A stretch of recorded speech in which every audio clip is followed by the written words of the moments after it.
Coucou tout le monde, j'espère que vous allez bien. Donc comme vous l'avez vu dans le titre, je reviens vers vous dans une vidéo conseil livresque pour la saison d'Halloween de l'automne en jeunesse. Donc on a tout d'abord dans la tranche 8-11 ans à peu près et ensuite dans la tranche 12-15 ans. Donc j'ai préparé un certain nombre de titres que j'ai lus. Bien entendu ce n'est que des livres que j'ai lus pour pouvoir vous les présenter et les mettre dans une catégorie. Et je me suis dit que ça pouvait être sympa de vous montrer qu'est-ce que les enfants selon leur âge pourraient découvrir en cette période de l'année. Et je commence tout de suite avec les derniers livres parus sur les mois de septembre et d'octobre. Donc voilà. Donc on a tout d'abord Comment devenir une vraie sorcière de Anne-Marie Desplat-Duc chez Scrinéo dans leur collection poche de la collection dirigée par Cassandra O'Donnell. Donc là c'est à partir de 8 ans. C'est une histoire où on va suivre notre petite héroïne qui s'appelle Cybèle, qui est mi-humaine, mi-sorcière et qui va devoir grandir et composer avec les deux parts d'elle-même. Ensuite, dans la même collection d'Estelle Faye, nous avons L'île au manoir qui cette fois est plus à partir de 10 ans. Donc on va suivre Adam, un jeune garçon qui fait la rencontre d'une jeune fille sur la plage, puisqu'il vit sur une île. Une jeune fille assez particulière qui lui demande de l'aider parce qu'elle serait enfermée et qu'elle risque de se retrouver noyée. Donc je l'ai lu récemment. Vous allez très prochainement voir mon avis en point lecture, mais c'était une très belle découverte. Et pour les enfants qui en ont marre de lire des histoires assez basiques, où il ne se passe pas suffisamment de choses, ils aimeraient bien quelque chose d'un peu plus frissonnant à cet âge-là, ben c'est une lecture que je ne peux que vous recommander, aussi bien pour les filles que pour les garçons, puisqu'on suit quand même un héros. Ensuite, nous avons Amelia Fang et le bal barbare de Laura Ellen Anderson chez Casterman, qui pareil, comme les deux autres, est sorti en date du 3 octobre, il me semble. Donc ici, on va suivre Amelia, qui est une jeune vampirette de la famille Fang, pardon. Et ses parents, comme tous les ans, organisent un bal barbare où elle sera la seule enfant. Et elle n'est pas franchement ravie de passer ce bal en compagnie des adultes à s'ennuyer. Et le meilleur ami de son père, qui est un comte vampire également, va venir avec son fils. Et alors qu'elle s'attend à s'entendre bien avec lui, à s'amuser, à pouvoir discuter avec lui, au contraire, les deux enfants vont rentrer dans une guerre. Et je vous laisserai découvrir ce qui s'y passe. Mais voilà, on y est avec des faucheurs, on y est avec... il y a des fantômes, des trolls, des gobelins, des yétis... des fées qui sont des créatures horribles, on a des citrouilles, enfin on a tout ce qu'il faut, un bon cocktail explosif pour cette période de l'année. Et on suit autant Amelia, donc la vampirette, que Tangine, le petit garçon, enfin le petit vampire pourri gâté qui va lui causer bien des ennuis. Ensuite, un livre sorti au mois de septembre, nous avons Zombies Zarbi, le tome 1, Panique au cimetière de Marie Pavlenko et Carole Trébor chez Flammarion Jeunesse. Donc ici, on va suivre Romain, un jeune humain qui va découvrir que certains habitants assez particuliers, puisqu'ils sont des zombies, vivent dans le cimetière, qu'ils vont vite rencontrer des problèmes et il va se mettre en quête de les aider et de voir qu'est-ce qu'il peut faire dans ce but. Ici c'est des zombies assez particuliers par moments qui sont bien drôles et même s'il y a un petit côté frissonnant, je veux dire les deux auteurs ont réussi à mettre ça avec beaucoup d'humour, ce qui fait que ça passe tout seul. Donc on a une photo comme une photo de classe des habitants du cimetière, on a les en-têtes de chapitres qui sont décorées comme ceci. Et je pense qu'à partir de 10 ou 11 ans, ce livre sera juste parfait et leur fera découvrir ces créatures un peu particulières qu'on rencontre plus en littérature young adulte que pour la jeunesse. Ensuite, nous avons la série des Amandine Malabule de Jill Murphy chez Gallimard dans leur collection Folio Cadet. Voilà, donc c'est l'histoire, les aventures d'une petite sorcière qui s'appelle Amandine Malabule qui commet beaucoup de bêtises. Et qui se fait souvent punir et on y aborde des thèmes comme l'acceptation de soi, la différence, l'amitié, le harcèlement, les moqueries, les jugements et ce genre de choses. On a à chaque fois des thématiques différentes qui reviennent et c'est une série que j'ai beaucoup aimée. Ensuite, cette fois on part plus dans tout ce qui est les fantômes avec Sarah Normal. Donc ici c'est le tome 1, La ville hantée de Phoebe Rivers chez PKJ, donc c'est du semi-poche. Donc c'est ni les poches best-seller ni les grands formats, c'est entre les deux. Et il y a déjà 4 tomes de parus et le 5e paraîtra ce mois-ci, au mois d'octobre. Et j'avais plutôt bien aimé, donc voilà, on a les spectres, on a les fantômes, on a Sarah qui peut les voir et communiquer avec eux. Et c'est une lecture parfaite en cette saison. Ensuite, nous avons Les Guerriers de Glace d'Estelle Faye, publié chez Nathan dans la collection Premier Roman. Donc c'est les romans des 7-11 ans, pardon. Et là on va suivre Alduin et Léna, qui sont deux meilleurs enfants. Donc c'est un petit côté Game of Thrones que j'ai beaucoup aimé, mais pour la jeunesse. Donc quand même beaucoup moins trash et moins cruel tout de même, hein, clairement. Mais j'ai beaucoup aimé cette histoire. Je pense qu'il y aura d'autres tomes, en tout cas je l'espère. Et c'est pareil, j'ai passé un bon moment de lecture. On suit surtout Alduin, donc le petit garçon. Donc je pense que ça pourra plaire au plus grand nombre de personnes. On a des guerriers, on va découvrir qui sont ces guerriers de glace. Comment les hommes réagissent lorsqu'ils ont peur. Qu'est-ce qu'ils sont prêts à sacrifier pour avoir une chance de s'en tirer. Mais c'était super bien amené et j'ai beaucoup aimé. Encore une fois, c'est un roman qui est illustré. Je vais vous montrer un petit peu. On a les en-têtes de chapitres qui sont décorées comme ceci. Les illustrations sont toujours dans les tons bleutés et rouges, comme la couverture. C'est quand même écrit assez gros. Et voilà, je pense que c'est un bon petit livre pour passer un bon moment. Ensuite, nous avons Balthazar Fox. Donc ici, le tome 1, L'héritier de l'entre-deux-mondes de Pascal Brissy. Donc le tome 2 vient juste de sortir chez Ozu. Donc ici, on va suivre Balthazar Fox, qui est le fils du sénateur Fox. C'est un petit garçon qui a l'habitude de beaucoup déménager de par le boulot de son père. Il vit seul avec lui depuis la disparition de sa mère il y a 8 ans. Et Balthazar a une certaine anomalie, particularité on va dire, puisqu'il a, comme vous pouvez le voir sur la couverture, une queue de renard. Un jour il trouve le pendentif, un pendentif de sa mère et il se retrouve basculé dans un autre monde, donc l'entre-deux, où il va rencontrer ces personnages. Donc on a Ernst, l'ours bourru mais au cœur tendre. On a Andoria, une renarde qui est plus ou moins la leader du groupe, et Vlad, le chacal. Et il va les rencontrer et vivre de sacrées aventures à ses côtés. Alors si vous n'avez pas vu mes avis dessus, en tout cas j'ai beaucoup aimé le premier tome et j'ai encore plus aimé le deuxième. Donc voilà, je ne peux que vous le recommander. Donc pour Balthazar Fox, je dirais plus 10-12 ans. Ensuite, nous avons Les Chroniques de Pulpillac, le tome 1 de Jean-Luc Marcastel, Quand les poules avaient des dents, chez Lynx Éditions. Voilà, donc pareil, du semi-poche. Ici, on va suivre des collégiens qui sont en 6e. Ils sont plusieurs, ils partent en camping avec l'école et ils vont faire des découvertes plus qu'effrayantes.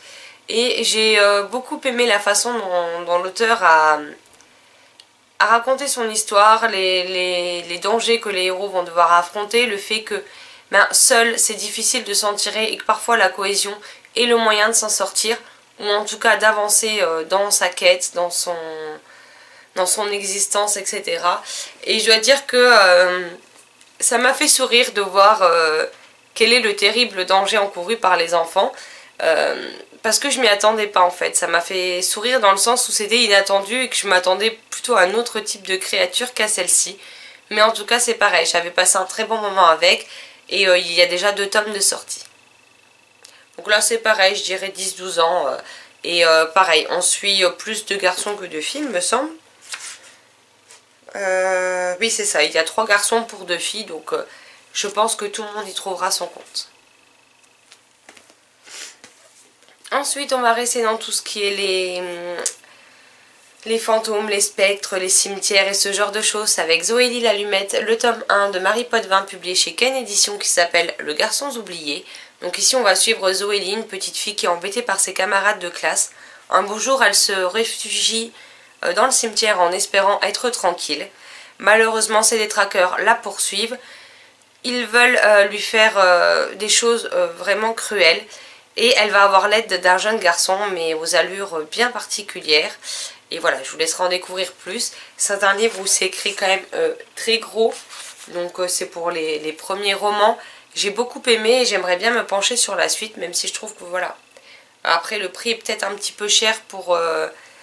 parce qu'il fait 260 pages, mais bon, toutes les pages sont écrites comme ça. Donc c'est un livre que, en tant qu'adulte, on lit très vite, mais je pense que ça pourrait plaire aux enfants. Et pareil, on suit une fille aussi bien qu'un garçon.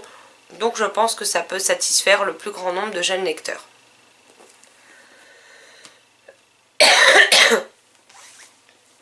Alors si vos enfants en ont marre des contes de fées traditionnels où le héros, le beau chevalier vient au secours de sa princesse et les délivre des griffes du dragon ou de la méchante sorcière, celui-ci il devrait plutôt bien leur plaire, puisque ici je vous présente Orage, Petit Seigneur des Ténèbres de Julien Hervieux chez Poulpe Fiction Édition. Donc ici on reprend les éléments clés d'un conte traditionnel, sur ça il n'y a pas de souci. Mais l'auteur nous met tous les ingrédients dans un checker et remue ça bien comme il faut pour nous en faire une histoire étonnante, addictive, drôle et extrêmement captivante et originale. J'ai beaucoup aimé ce que l'auteur a fait de cette histoire. Et pareil, donc là on suit un petit garçon, donc garçon ou fille, il ne devrait pas avoir de problème à s'identifier donc au personnage de cette histoire. Mais en tout cas, que vous soyez adulte ou jeune lecteur, franchement c'est quelque chose de frais, de divertissant et ça fait du bien de lire ce type d'ouvrage. Après, pour les lecteurs qui voudraient quelque chose de plus magique, de plus qui tire dans le science-fiction, nous avons Les Gardiens de la Comète d'Olivier Gay, publié chez Rajo. Donc ici le tome 1, Une fille venue des étoiles. Pareil, on suit deux garçons, deux filles. Donc au moins ça c'est assez récurrent dans les livres, c'est pas spécialement qu'une héroïne qu'on suit et dont les garçons auraient peut-être plus de mal à rentrer dans l'histoire ou à s'identifier au personnage. Donc on va suivre ces 4 personnes.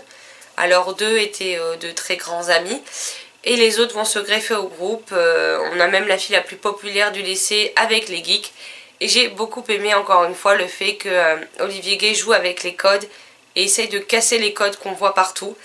Son histoire est plutôt bien menée, plutôt drôle, plutôt originale de par la particularité de nos héros que je vous laisserai découvrir. Et le tome, alors 2 tomes sont déjà sortis, le tome 3 sortira ce mois-ci. Mais en tout cas c'est une série pareille que j'ai beaucoup aimée. Alors là je vous présente un livre que j'ai lu tout récemment, il est sorti cette année je crois, si je ne dis pas de bêtises, oui c'est ça, en début d'année. Et j'ai aimé ce petit côté frissonnant qui est l'ambiance très sombre, très mystérieuse, très glauque du roman. Et il s'agit de Effroyable porcelaine de Vincent Tassi, publié aux éditions du Chat Noir dans leur collection Chaton Hanté, donc à partir de 10 ans. Donc ici on va suivre Sibylle, une jeune fille qui vit avec sa maman, qui est une antiquaire, donc ouais, plus ou moins.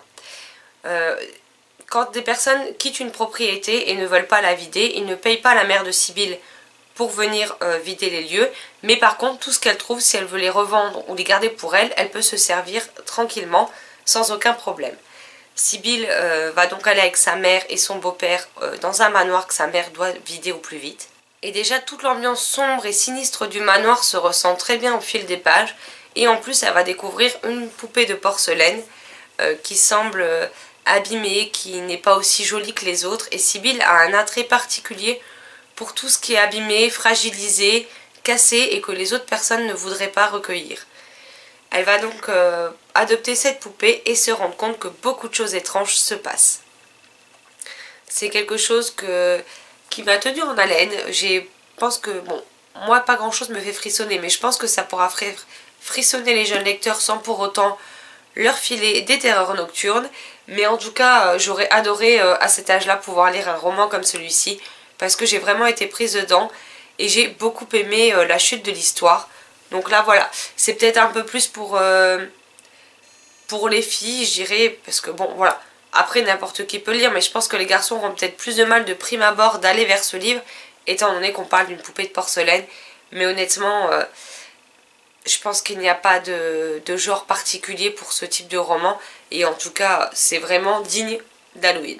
Ensuite nous avons Harper et le parapluie rouge de Seri Bernal, illustré par Laura Helen Anderson, donc qui est l'autrice de Amélia Fand, publié chez Albin Michel Jeunesse dans mes premiers 8i, donc c'est 7 ans et plus.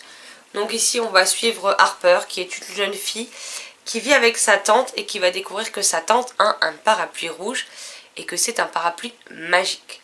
Harper aime beaucoup la musique, elle aime beaucoup les animaux et on va la suivre dans un univers bien particulier, plein de magie, de mystère, d'animaux assez particuliers on va dire, et elle va devoir résoudre une enquête à sa manière, mais avec toute la magie du monde à disposition, et elle sera aidée par des personnages auxquels elle ne s'attendait pas forcément. Donc c'est une histoire que j'ai beaucoup aimée. J'ai aimé le fait qu'il y ait des animaux, que ce soit plein de magie, plein de douceur, et pourtant il y a quand même des embûches qu'ils vont devoir surmonter. Pareil, c'est un album qui est un roman pardon, qui est illustré. J'aime beaucoup le chat, il me fait délirer.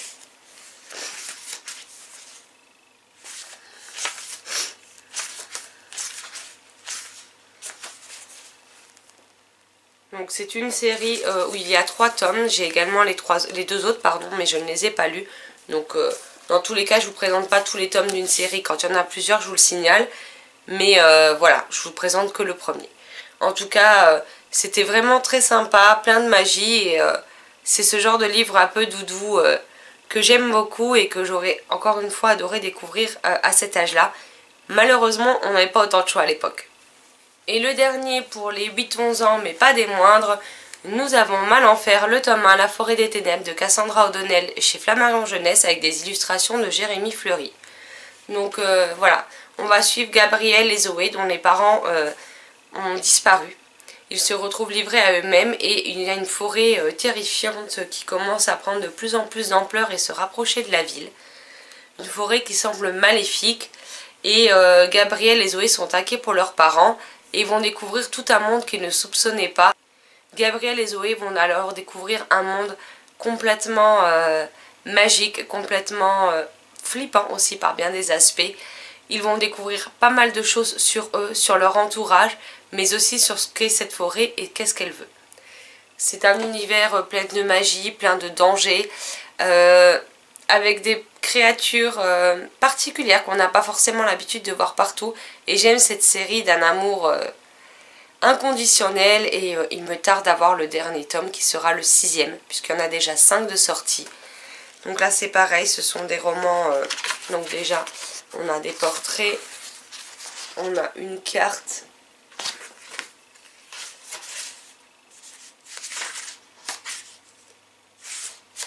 on a ce type d'illustration en tête de chapitre que j'aime beaucoup. J'aime beaucoup aussi la police d'écriture du roman. Et c'est quelque chose qui se lit tout seul, qui se lit bien.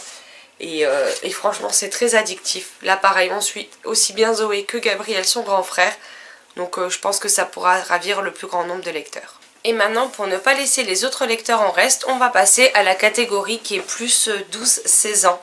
De par les thématiques abordées ou les défis que les personnages vont devoir surmonter. Donc voilà.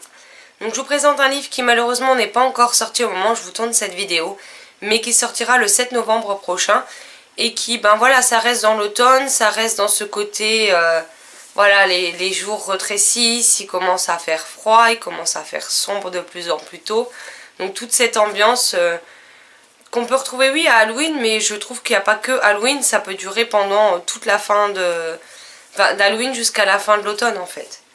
Et on a Marabelle et le livre du destin de Tracy Barrett, publié chez Bayard Jeunesse, que j'ai eu la chance d'avoir en avant-première et que j'ai adoré.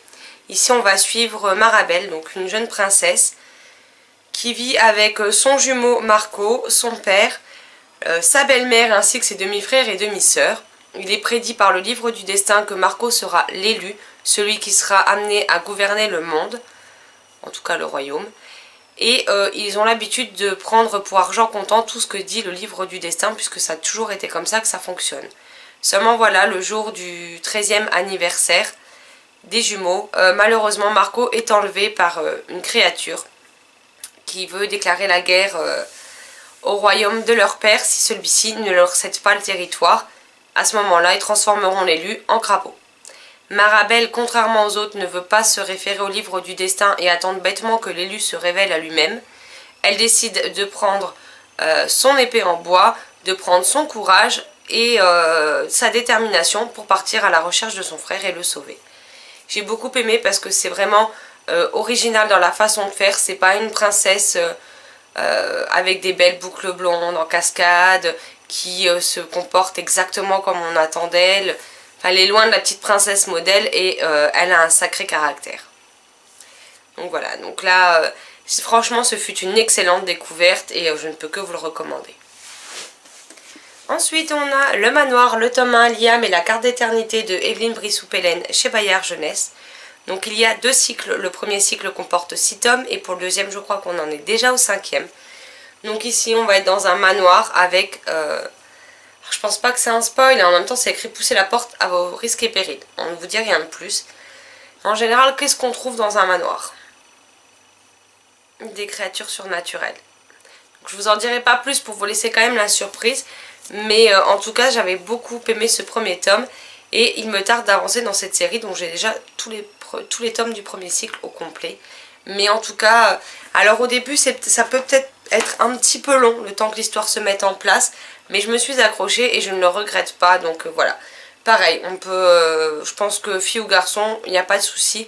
Tout le monde pourra découvrir. Et j'ai oublié de vous préciser, ces 2 livres sont donc à partir de 12 ans.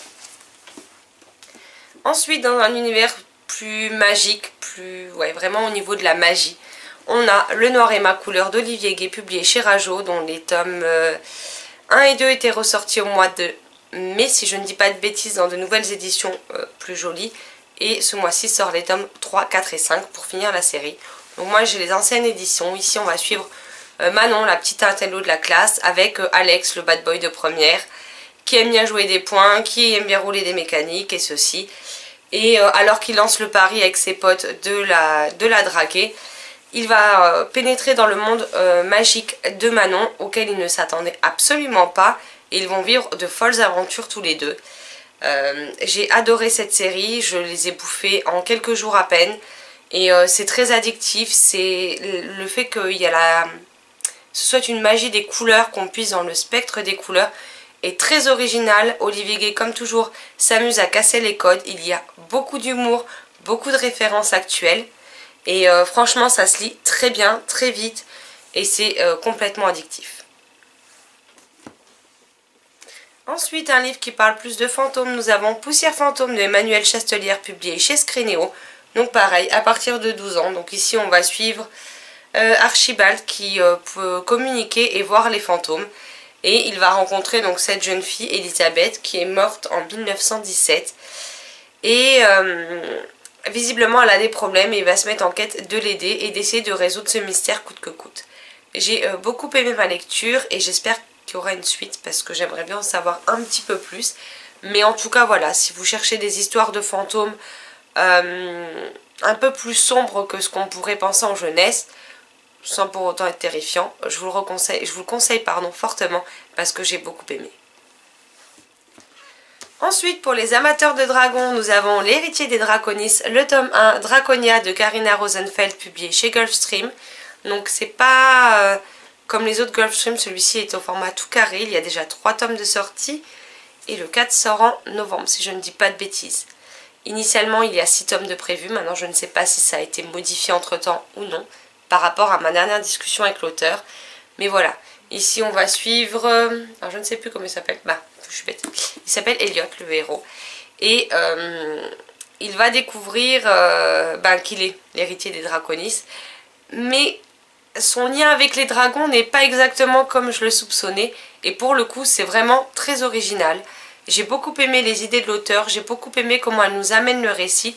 Et il me tarde de me plonger dans la suite. Après, pour les amoureux de voyages temporels et de magie, nous avons la saga Les Plieurs de temps de Manon Fargueton, publiée chez Rajo. Donc le premier tome, c'est Robin à la dernière seconde. On suit donc les 4 personnages qu'on voit là, avec leur vie, leurs espoirs, leurs doutes, leurs craintes, leurs qualités, leurs défauts, mais aussi les découvertes qu'ils vont pouvoir faire. J'ai adoré cette série. Le premier tome, je trouve que au niveau des thématiques abordées, peut-être celui qui va le plus dans la facilité, celui dont le héros a une vie peut-être beaucoup plus simple que pour les autres, mais j'ai beaucoup aimé. Et puis plus on avance dans les tomes, plus l'intrigue se dévoile au lecteur, plus elle devient intéressante, plus elle devient prenante et pleine de suspense. Et en plus de ça, voilà, on augmente certaines difficultés au niveau des thématiques abordées qui sont franchement, moi qui m'ont ravie et que je vous recommande fortement.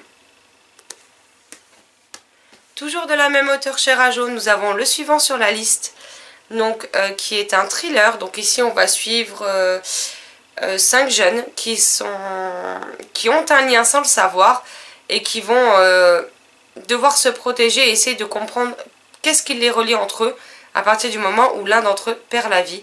Et c'est lui qui va essayer de mettre tous les autres en contact avant son décès pour qu'ils se protègent. C'est un thriller c'est un diptyque, il y a 2 tomes. Donc le suivant sur la liste est La Nuit des Fugitifs. J'ai beaucoup aimé cette série. Pareil, c'est vraiment une ambiance pile poil pour Halloween avec ce côté...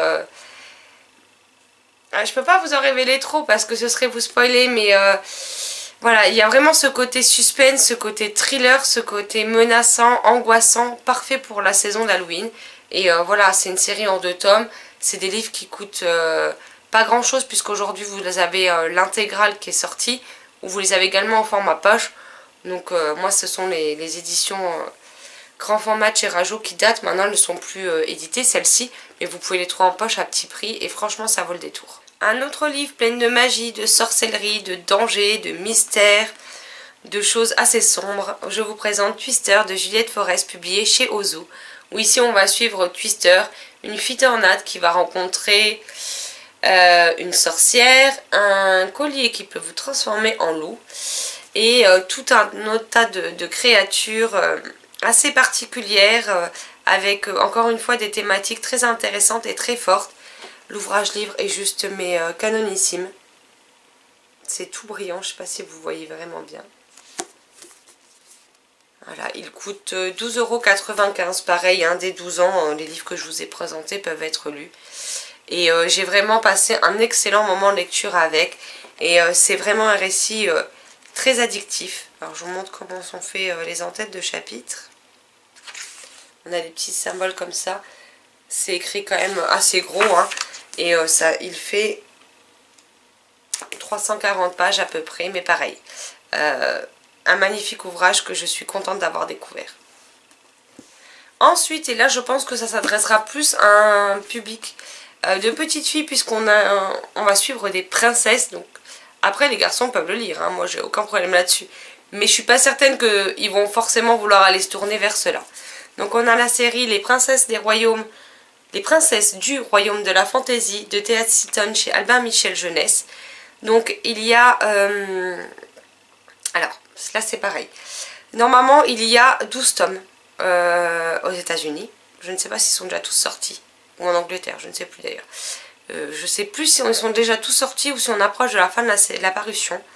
Chez nous, Albin Michel a décidé de couper cette série en 2. Pourquoi, je ne sais pas. Donc les 6 premiers tomes s'appellent Les Princesses du Royaume de la Fantaisie. Et la deuxième série qu'ils ont coupée, c'est le premier c'est Sorcières des Mers.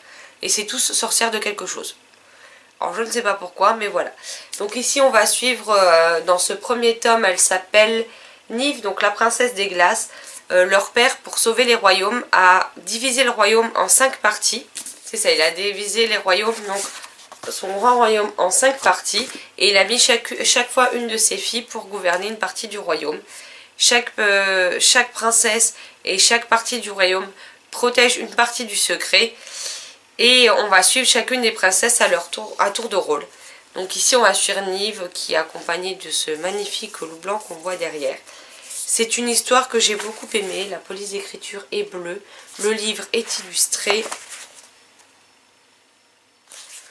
À la fin on a un livret également en couleur concernant cette princesse en particulier. On a un petit guide aussi des personnages au début. Donc c'est comme le journal de bord, on va dire, de la princesse du livre concerné.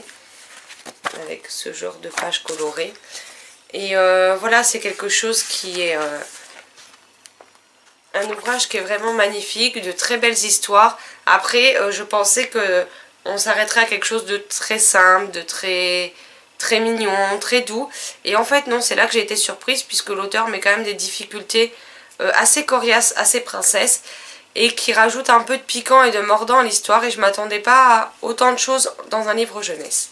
Mais en tout cas, c'est une série que j'aime beaucoup. J'ai lu les 2 premiers tomes et il m'en reste 3 à découvrir. Et je pense que je m'achèterai le 6e, donc de Princesse du Royaume de la Fantaisie. Et ensuite j'enchaînerai avec la série qui normalement n'est qu'une seule, mais qu'en France elle a été coupée en 2. Donc voilà. Ensuite, à partir de 12 ans, on a Le Monde secret de Sombre Terre de Cassandra O'Donnell chez Flammarion Jeunesse, toujours illustré par Jérémy Fleury, que j'aime beaucoup. Enfin, j'aime beaucoup les illustrations surtout. Donc, Victor a son meilleur ami Lucas, et ils vont faire la rencontre d'Alina, qui n'est pas une petite fille comme les autres, et ils vont partir encore une fois à la découverte d'un monde secret, d'un monde qui peut se révéler dangereux. Et c'est, on va dire, un cran au-dessus de Malenfer, c'est pour ça que je l'ai mis dans la catégorie supérieure. Et voilà, je pense que c'est un livre encore une fois parfait pour la saison qui approche, parfait pour Halloween. C'est quelque chose, c'est une série donc en 3 tomes pour celle-ci. Les 3 tomes sont déjà parus, donc la série est finie. Ce sont des livres qui coûtent 10 € pièce et qui m'ont fait passer un très bon moment de lecture. Même si moi personnellement j'ai une préférence pour Malenfer, beaucoup ont préféré Sombre Terre à Malenfer. Ensuite, là où on va suivre 2 garçons, nous avons L'Auberge entre les mondes de Jean-Luc Marcastel, le tome 1, Péril en cuisine chez Flammarion Jeunesse. Donc ici, on suit Nathan et Félix. Donc Nathan, pareil, va partir à la découverte d'un monde magique qu'il ne soupçonnait pas, un monde dont il a une place à prendre, une place à part entière et où il n'est pas au bout de ses surprises, clairement. À la fin du livre, on vous offre aussi certaines recettes de cuisine que je vous laisserai clairement découvrir par vous-même, hein, mais moi je ne les testerai pas. Je passe mon tour sur ce coup-là.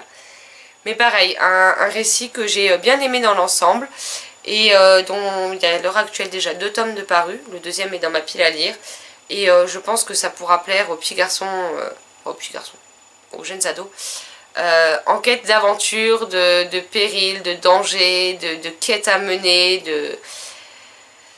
et tout ce genre de choses en fait. C'est vraiment quelque chose qui pourra plaire. Et là pour le coup, il se peut que les garçons arrivent peut-être plus à s'identifier que les jeunes filles, étant donné qu'on suit 2 héros. Et le dernier, dont le tome 2 sort le mois prochain, nous avons La Légende des 4 de Cassandra O'Donnell, toujours chez Flammarion Jeunesse. Alors ici, clairement je ne le conseille pas avant 13-14 ans, parce que je trouve que il y a quand même des passages très glauques. Donc ici on va suivre l'équivalent de métamorphes. Ce sont des créatures qui peuvent se changer aussi bien en humains que dressés sous leur forme initiale. Donc il y a 4 clans. Le clan des Loupailles dont fait partie Maya, qu'on suit dans le premier tome. Le clan des Taigan dont est issu Bregan, donc les tigres. On a le clan des Serpailles pour les serpents. Et le clan des Rapailles pour les oiseaux, enfin pour les aigles. Et on va suivre donc ces créatures qui cohabitent ensemble si on veut, mais qui en dehors de ça ne s'adressent pas à la parole. Chacun ses règles établies, et si l'un s'aventure sur le territoire de l'autre, ça équivaut à une menace de guerre. Seulement voilà, il va se passer des choses inquiétantes. Des personnes vont décéder dans chaque clan et on dirait qu'il y a un complot en place pour qu'ils essayent de s'entretuer entre eux. Donc nos 4 héritiers de chacun des clans vont devoir essayer de trouver les réponses à leurs questions et mener leur enquête pour éviter qu'une guerre éclate entre les 4 clans et ne décime la totalité de la population. J'ai beaucoup aimé. Après, je dois dire que je ne m'attendais pas à quelque chose d'aussi sombre et aussi sanglant par rapport au lectorat visé. Mais alors, s'ils veulent de l'hémoglobine, de l'action, du danger à toutes les pages, ben, je pense que les ados vont être servis avec cette série. Donc voilà, je ne vais pas vous en dire plus parce que j'ai pas envie de spoiler. Mais en tout cas, j'adore le tome 2 avec une grande impatience. Les personnages sont attachants, l'univers est original. J'ai beaucoup aimé cette histoire de clan, les spécificités de chacun. Et je me plongerai avec grand plaisir dans cette suite. Donc voilà, cette vidéo très longue est à présent terminée. Donc j'ai essayé de vous résumer très brièvement les livres pour vous dire de quoi ils retournent. Même si beaucoup abordent plus ou moins la même thématique de base, mais après chacun part dans des idées différentes, dans des thématiques différentes, et c'est ça que j'aime beaucoup, parce qu'on prend une idée de base, mais pourtant chaque livre est différent à sa manière, et c'est quelque chose que j'ai beaucoup aimé. Donc voilà, j'espère que ça vous permettra de faire des découvertes, de donner peut-être des idées de lecture aux plus jeunes, ou à vous-même si vous êtes ado, adulte et que vous voulez vous plonger dans la jeunesse comme moi je le fais régulièrement. Mais en tout cas voilà, ce ne sont que des livres que j'ai lus, que je vous recommande vivement. Il y en aura probablement bien d'autres par la suite, mais c'est ceux que j'ai retenus pour cette année en tout cas. Je sais que je ne vais pas être la seule non plus à faire ce type de vidéo pour Halloween, donc n'hésitez pas à aller voir les vidéos des autres blogueurs, enfin les articles des autres blogueurs ou les vidéos des autres booktubeurs pour piocher qu'est-ce qui peut vous correspondre au mieux dans cette période de l'année pour découvrir de nouvelles lectures. Sur ce, j'espère que cette vidéo vous aura plu. Si vous avez lu certains de ces titres, n'hésitez pas à me dire ce que vous en avez pensé. Je me ferai comme d'habitude une joie de vous répondre en commentaire. Sur ce, je vous souhaite une excellente journée, de très belles découvertes livresques et je vous dis à très vite dans une prochaine vidéo. Bye bye.